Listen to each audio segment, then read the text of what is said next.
Doctor ortho Ayurvedic oil और capsule. अब दर्द भी घुटने टेकेगा। भिवानी में 941 मतदान केंद्रों की सूची जारी। 7.97 लाख वोटरों के नाम दर्ज। मतदाता 30 अगस्त तक दर्ज कर सकते दावे और आपत्तियां।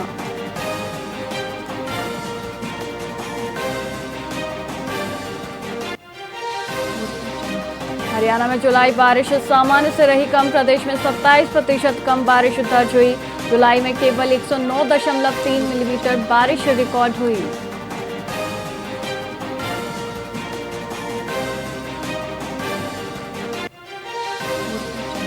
फरीदाबाद में 2 दिन बंद रहेगी जल आपूर्ति। रैनीवेल वाटर सप्लाई लाइन में किया जाएगा इंटर कनेक्शन कार्य। लोगों को पानी स्टोर करने की सलाह।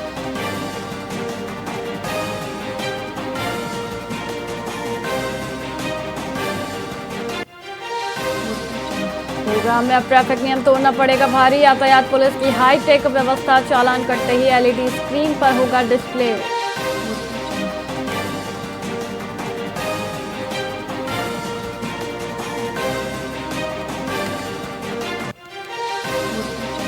एग्रीकल्चर से जुड़े स्टार्टअप की मदद करेगा एचएयू। कुलपति बोले कृषि नवाचारों को मौका देंगे। एबिक ने हाईकोर्ट आर्ट के लिए आवेदन मांगे।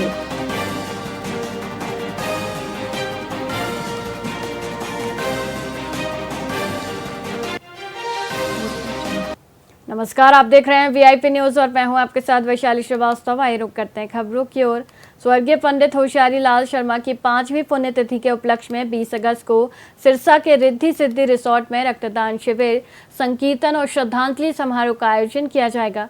इस श्रद्धांजलि कार्यक्रम की जानकारी देते हुए हरियाणा व्यापार मंडल के जिलाध्यक्ष हीरा लाल शर्मा ने बताया कि स्वर्गीय शर्मा कांग्रेस के एक वरिष्ठ नेता थे, लेकिन उनका व्यक्तित्व सर्व समाज के लिए खुला था। वे हर जाति, धर्म और समाज के लोगों की बिना किसी भेदभाव के मदद के लिए तत्पर रहते थे। उनके पुत्र राजकुमार शर्मा, राजेश शर्मा और पोते मोहित शर्मा भी उन्हीं के पद चिन्हों पर चलकर समाज सेवा में जुटे हैं।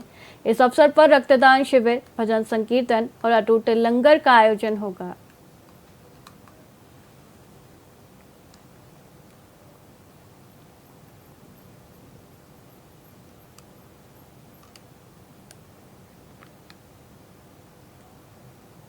स्वर्गीय शैला शर्मा जी की 5वीं पुण्यतिथि 20 अगस्त वीरवार को रिद्धि सिद्धि रिसोर्ट में रखी गई है और उस दिन 10 बजे सुबह 10 बजे ब्लड डोनेशन कैंप होगा, रक्तदान शिविर, और 11 से 12:30 बजे तक उनका जो भजन संकीर्तन होगा और उसके बाद 12:30 बजे बाद भोजन प्रसादी होगी।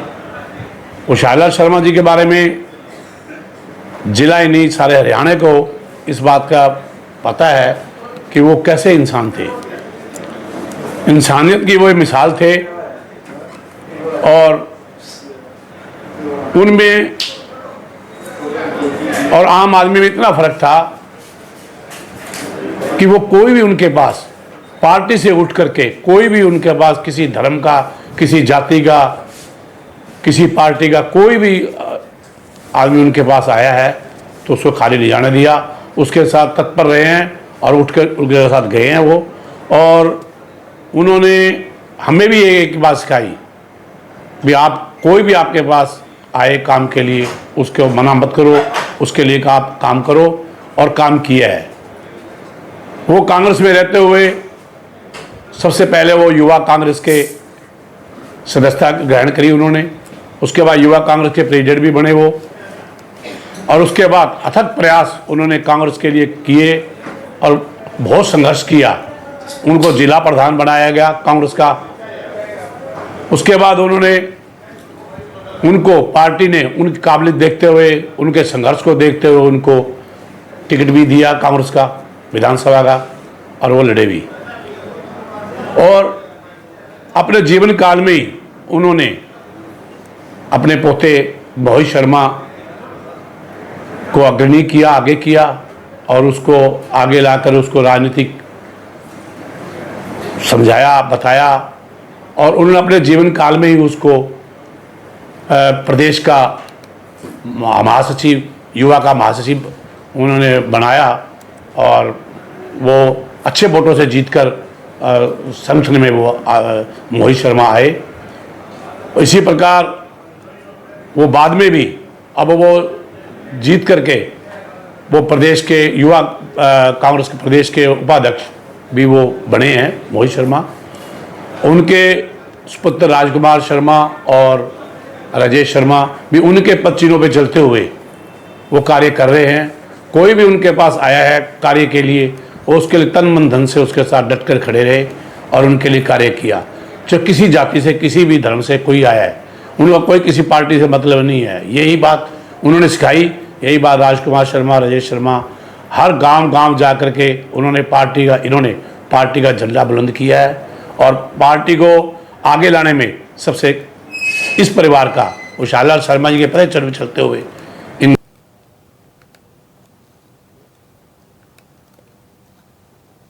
गुरुग्राम ट्रैफिक पुलिस ने वाहन चालकों की लापरवाही पर लगाम कसने के लिए एक अनूठी पहल की है। सोहना चौक पर एक पायलट प्रोजेक्ट के तहत पहली एलईडी स्क्रीन लगाई गई है, जहां यातायात नियमों का उल्लंघन करने वाले वाहनों का चालान सार्वजनिक रूप से प्रदर्शित किया जाएगा। यह स्क्रीन न केवल नए चालान की जानकारी देगी, बल्कि वाहन के पिछले चालानों और बकाया जुर्माने का भी ब्यौरा दिखाएगी। इस कदम का उद्देश्य सार्वजनिक रूप से रिकॉर्ड सामने लाकर चालकों में नियमों के प्रति जवाबदेही और हिचक बढ़ाना है। यह पहल गुरुग्राम की सड़कों को सुरक्षित बनाने की दिशा में एक महत्वपूर्ण कदम है।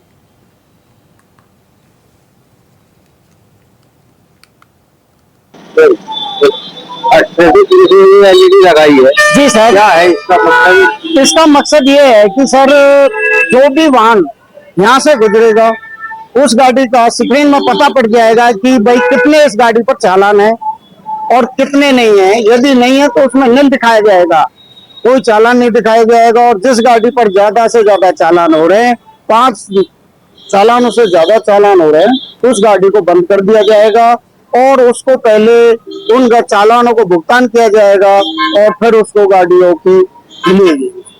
क्या ये पहली स्क्रीन लगाई? हाँ सर, ये गुड़गांव के अंदर पहली ही स्क्रीन लगाई गई है।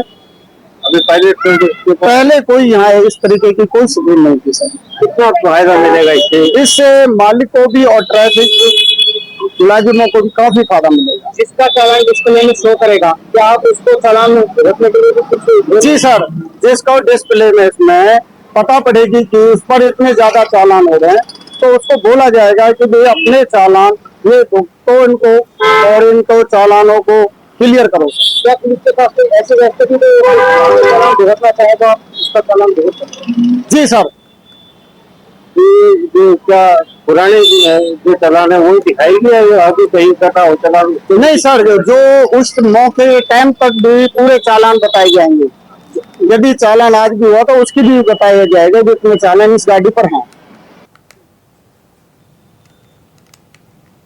पानीपत पुलिस ने एक ऐसे शातिर गिरोह का पर्दाफाश किया है जिसने उसी कॉलेज के चेयरमैन से 7 करोड़ रुपए की रंगदारी मांगी, जहां से एक आरोपी पड़ा था। गिरफ्तार 4 बदमाशों में रेहान नामक छात्र शामिल है, जो इसी संस्थान का पूर्व छात्र है। रेहान को कॉलेज और चेयरमैन की आर्थिक स्थिति की पूरी जानकारी थी। इसके आधार पर गिरोह ने रंगदारी मांगने की योजना बनाई। पुलिस अधीक्षक भूपेंद्र सिंह के निर्देश पर CIA 1 टीम ने तकनीकी साक्ष्यों, CCTV फुटेज और मुखबिर की सूचना पर कार्रवाई करते हुए सभी आरोपियों को धर दबोचा।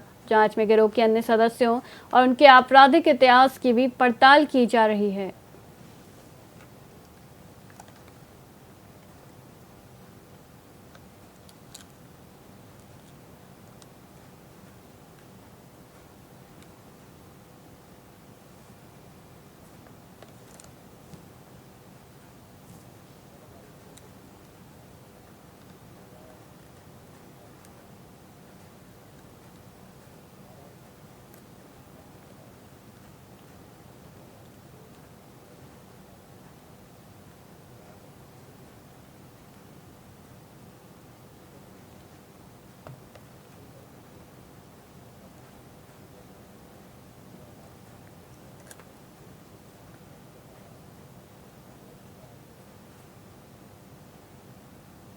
हमारा एक शिक्षण संस्थान है समारका में, उनके मालिक से और उनकी संस्था से तो बाहर बैठे लोगों ने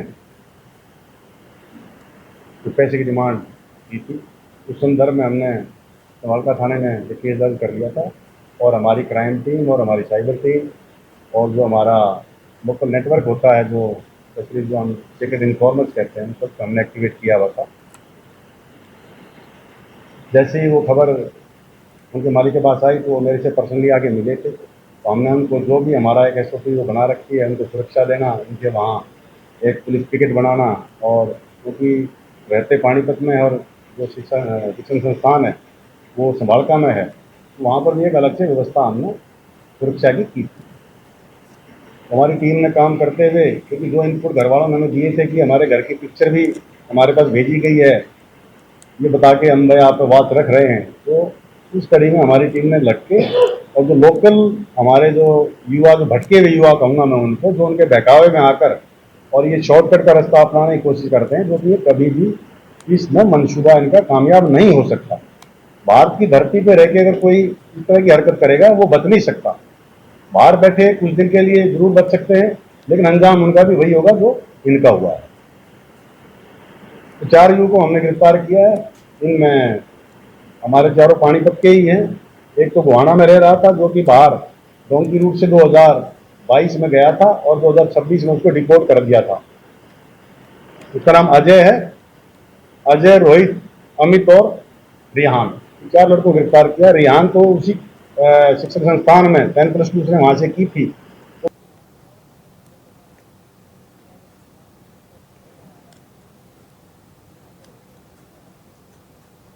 फिलहाल खबरों में इतना ही। मुझे दीजिए इजाजत। देखते रहिए VIP न्यूज़। नमस्कार।